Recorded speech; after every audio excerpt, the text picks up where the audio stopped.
You are watching KUTV Primetime News with Mutegi K. Martin. We are back, and be sure to join us on our Facebook page as well. We are streaming live at KUTV Kenya. Now, in the middle of the COVID-19 pandemic, a lot of questions linger in our minds that we don't have direct answers to it, and we have seen a lot of things coming with the spread of the COVID-19, which we sit in the third wave, which seems to be more fatal by all means. And so much has been said, so much has been done.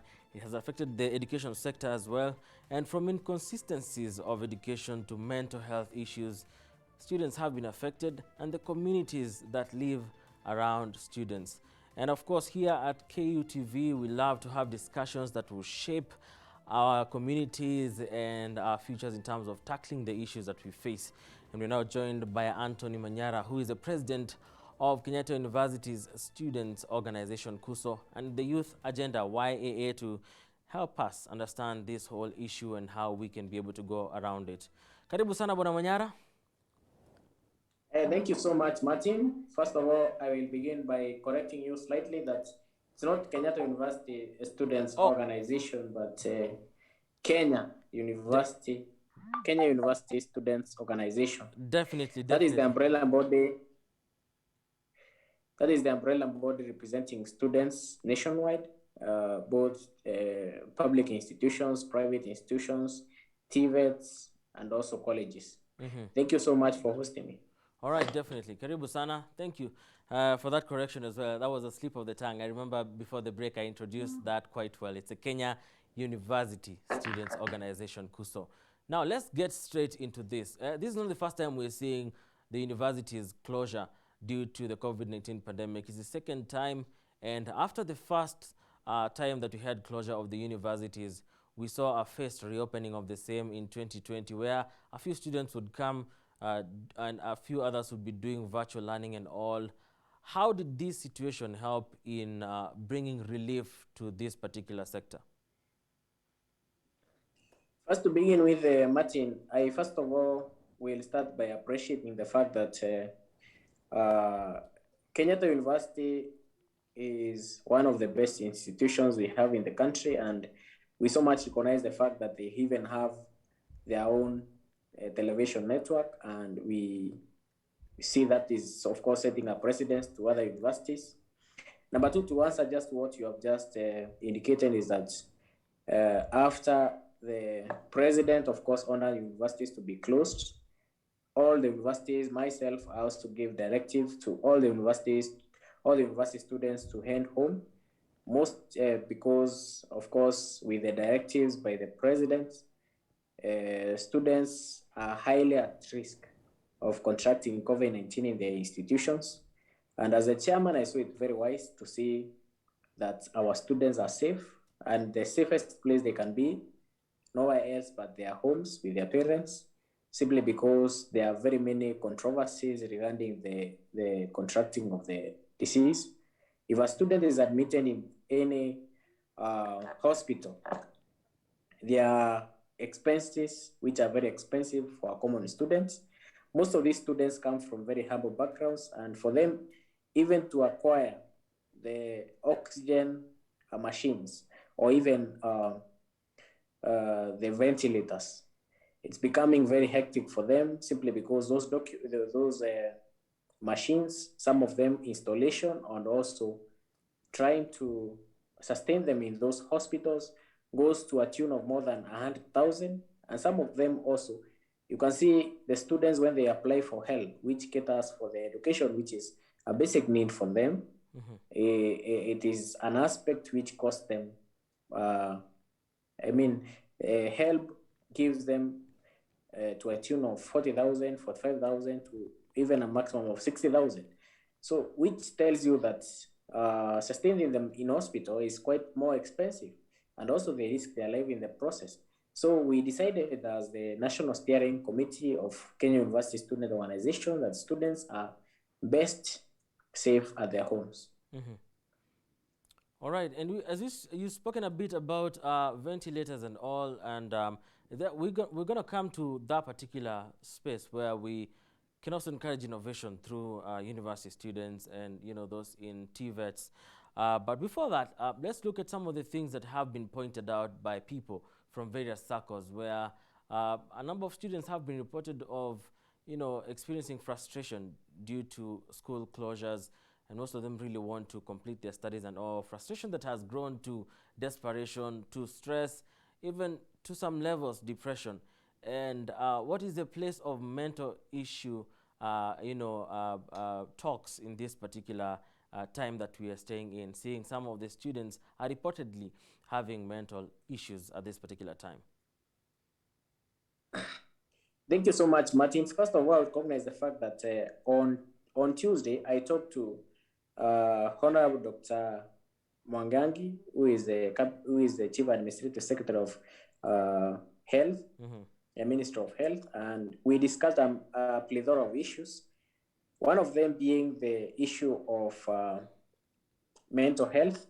There's a lot of issues regarding to our universities. First of all, I recognize the fact that, Martin, you have just spoken the truth. Our university students are really facing a lot of issues, especially to do with stress. Stress management is an issue which will come even post-COVID, trying to see how our students will be able to sustain their education matters, simply because right now it has narrowed down to what do you prioritize more? Is it you're prioritizing which are the most basic needs which you're supposed to give priority to? Is it food, or is it education, or is it even shelter? So students are in the university, they face a lot of problems. First of all, even accommodation itself is an issue. Getting food also is an issue. How students sustain themselves in the university, that is why we come in as also ensuring that they get help which sustains their stay in school. Having pocket money, getting money for food, getting money for clothing, getting money to see where they can live. See, because there is a high flux in our universities, students, you can no longer trace where they are staying outside campus. Very few students are being absorbed by the universities in terms of accommodation, in terms of where they live. So where do the rest students go?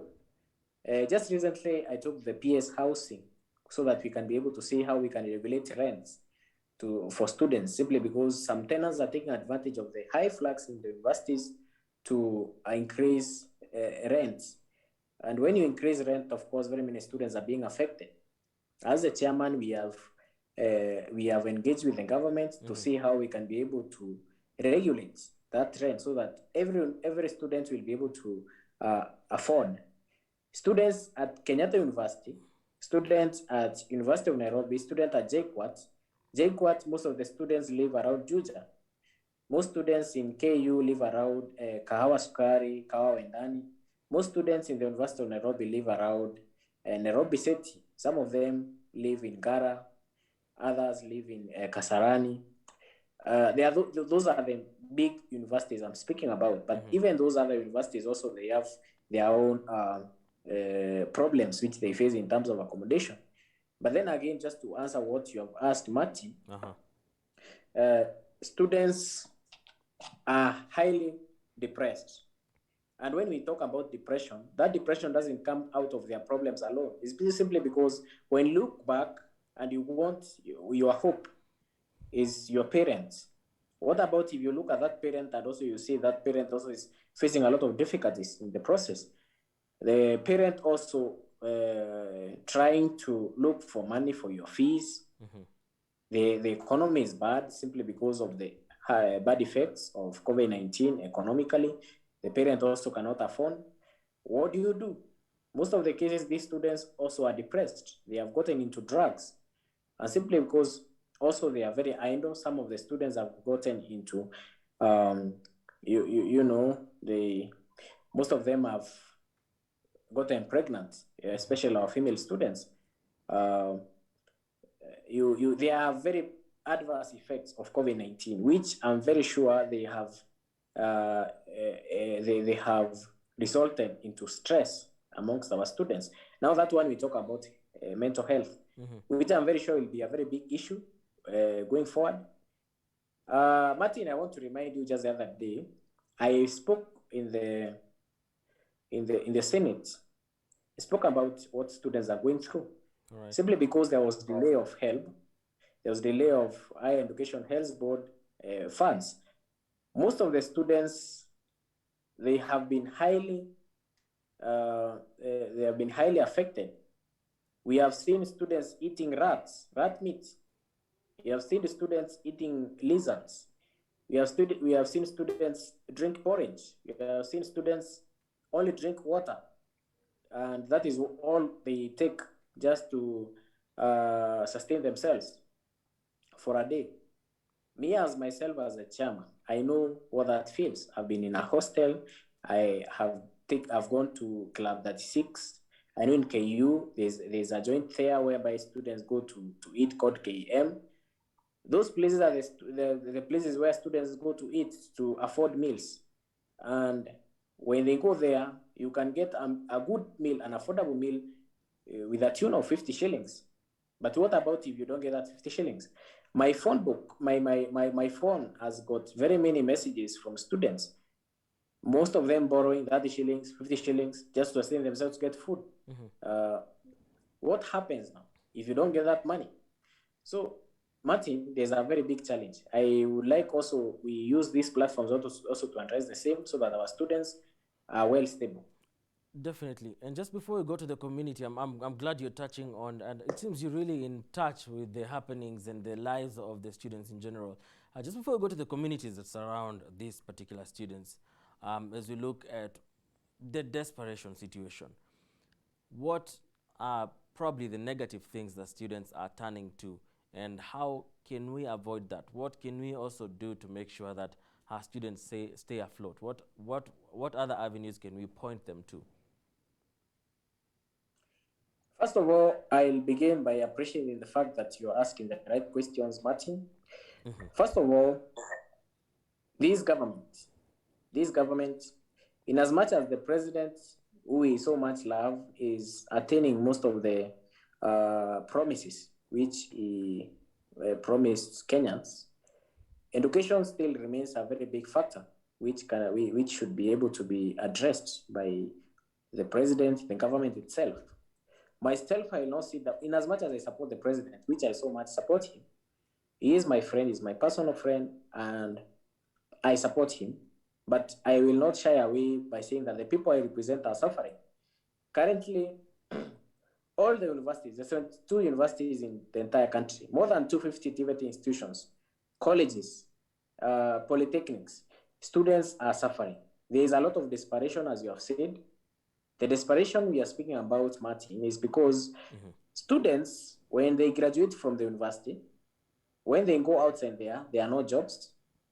And our old cabinet secretary, who is also my good friend we have worked with closely, Professor Magoa, tells the students, go and create jobs. How do you create jobs? He himself has been in the government.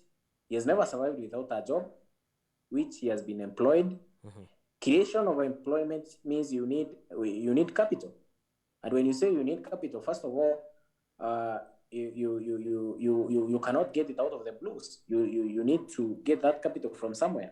Now, when the government prioritizes to get loans, if you get a loan to a tune of more than 200 billion, why don't you set aside like 30 billion to go to fresh graduates?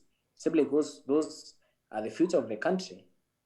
See how they can be able to start up businesses, see how they can be able to be employed. There is industrialization in the country.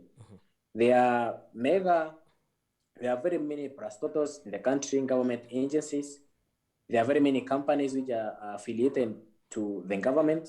Why not prioritize to create a platform or even a database whereby students can be able to be absorbed immediately they graduate, so that at least there's no lapse, there's no disconnect. I foresee a future. That is why you see actually most of the students from our universities are very idle. Those are the people that you see online, Facebook, WhatsApp, Twitter, TikTok, Snapchat, Instagram. They are always there from morning to evening, 24 hours. Why? Simply because they are idle. Now, when you tell me Professor Magoa today has announced KCPE results, me as a chairman, and this is something actually we are likely to do a press conference next week. I'm not so a very happy person, a very happy man. Why? Simply because these students, you are releasing them, you are telling them to come to universities. Where is the hope for them? Where is the hope for those students? If they come to university, then it becomes a rat race. You're bringing them to a system, they come out, where will they go? So there is that big problem, Martin. Yes, And Bonamanyana. going forward, when we discuss about education, let us be able to address such kind of concerns. All right, sir. Now, before you go very far, there's my director tells me you have like 3 minutes. There are a few things I want us to tackle very fast before I let you go. Let's talk about innovation. As you began this particular conversation, you talked about innovation, and you saw students inventing ventilators and swabs, nasal swabs, and being a source of help in this time that we are in this trying times that we are living in with the COVID-19 pandemic. What actions have you been taking as KUSO to push the government to ensure that students, especially who can be able to solve problems of the society at this particular time, remain in school, of course, observing all the protocols and the safety measures to be a help to the society right now, the help that we so need? First of all, thank you so much. I appreciate the fact that COVID-19 has brought a number of implication on ICT. 2 weeks ago, I spoke to the Cabinet Secretary of ICT, of course, on behalf of Kenya University Students Organization, and we discussed a myriad of issues. And one of them is that simply because our institutions have transited to online learning, when the president, of course, closed university, it doesn't mean that all students are going home and there's no more education. Most universities are expecting to continue with your education unceasingly because there are other ways or platforms of still conducting lessons. And one of them is, of course, using our own gadgets, phones, laptops, and so forth. And as a chairman, this is something also we advocate for. In as much as, of course, we were speaking about how students are surviving, we are also telling them also, even as you learn through electronic devices, try as much as possible to look at jobs, online jobs, so that you can be able to sustain yourselves. You don't have like to pressure me to look for help alone. There's Ajira programs which are being run by the Ministry of ICT. Those things are there to transit students directly from the university to go to get their jobs online, simply because nowadays you can't be able to go to a person's household. You tell that person, I need to do plumbing services for you. They need to look out for you. And then there is also, there is a crowding of jobs.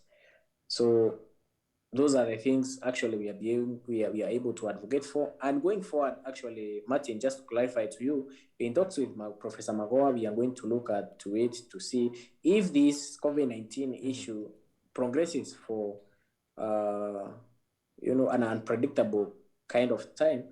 We are likely to engage in a conversation whereby we'll see how students can be able to be offered bundles. We'll come out with good partnerships with Telcom, Safaricom, to see how students can be able to be sustained. All right. And also, the ministry also is likely to see how we can be able to support, especially first-year students, and also first-year students with laptops, gadgets which can support their online learning, because it's something. This is a new norm we are likely to adopt even in the near future. Even if COVID-19 goes away, these are an option which will be adopted by many universities of carrying out their duties.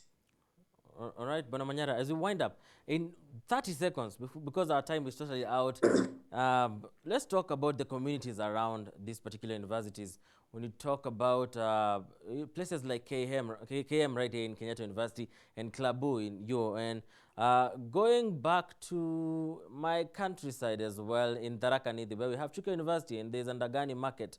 These are places where there are families who depend on their livelihoods from these particular areas that students are thriving in, and the businesses touching on students thriving as well. What happens to these particular settlements right now? Very briefly, sir. First of all, Martin, I would like to appreciate the fact that you posed a very important question, simply because very many lives are at risk. very many parents, most of those people that serve us food there at Klabu, most of the cases, me myself, I go to take lunch at Klabu. We have Kenyatta University, we have KM. Just like you have said in Chuka, I've been there several years, even conducting campaigns and organizing students there. We have Ndagani.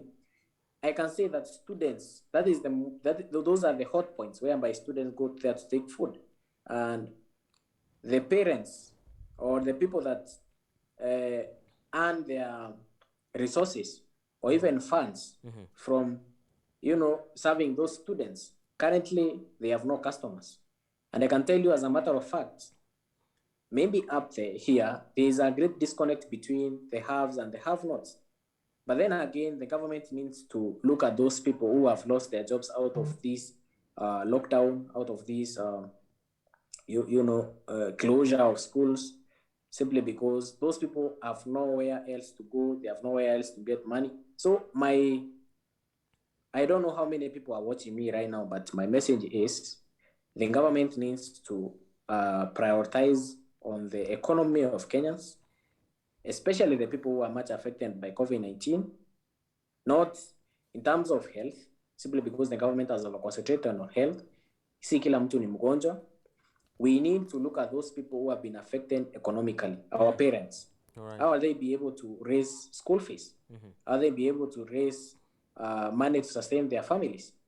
So that is it. That is my parting shot. We need to relook at that issue. But going forward, Martin, we are likely to have a meeting with the president very soon, if not next week but one. We are likely to address all those concerns. We are likely to see which concerns are able to be addressed, which are not likely to be addressed soon. And we'll look for solutions on how we are going to go about it. All right, sir. Now, thank you so much for joining us, Bona Anthony Manyara. And I know it's going to be an amazing time when you speak to the president. Be sure to inform us what the president says, and we shall be able to keep on having this particular conversation even as we move on. Thank you so much for joining us. Most welcome. Thank you so much. All right, now we take a short break right on KUTV Primetime News. When we come back, we have